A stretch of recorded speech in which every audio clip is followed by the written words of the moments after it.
Hi, this is Drake from DragonRewind.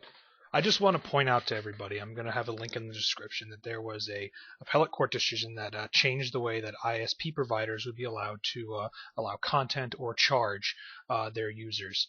If you want to read more in depth, in some cases it affects a lot of people who produce content on the internet. It also can affect how you, as a person, use the internet. And I think that it's everyone's goal to be informed about the decisions that happen in our court system and our government. And I personally was not happy about the decision. It affects people who create content here, like me, on gaming and nerdery, and people who have limited selection on who they can choose to their internet provider. In a lot of areas, cable companies and basic phone companies are the only people who offer internet service.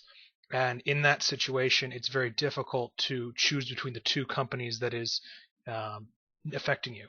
So, in that respect, I think that this decision to strike down certain things net neutrality is wrong. I will point out that the law that made net neutrality was poorly written, um, but it was never fixed. It was never edited. It was never changed. And because of that, it's why the court struck it down, and the court was right to do so.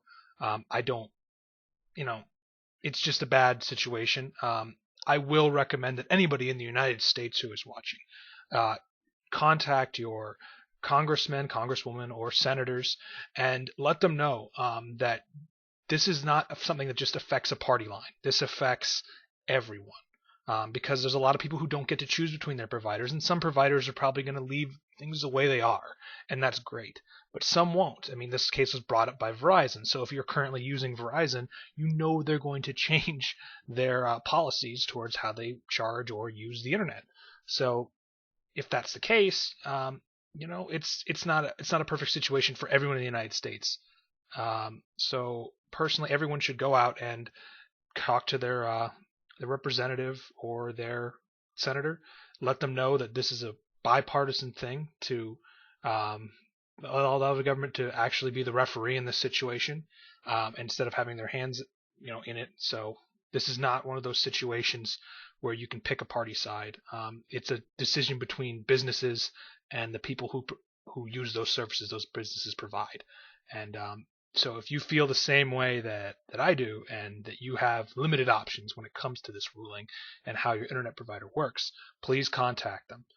It's important you do so, because if push comes to shove, there's a lot of situations where people who produce content online will not be able to do so because of gigabyte restrictions or upload and download restrictions. So it's important that you stay informed, that you check with your provider, and you're watching the internet, so it affects you right here and right now. Um, don't let it slip by if it's going to be a problem. That's all I have to say. We'll be back to the funny soon, like right away. But this is just a service announcement to let people know I'm not happy with it, and I've already contacted them. And if you disagree with their decisions of the court and think that we need to rewrite our net neutrality laws as a country, let them know. All right.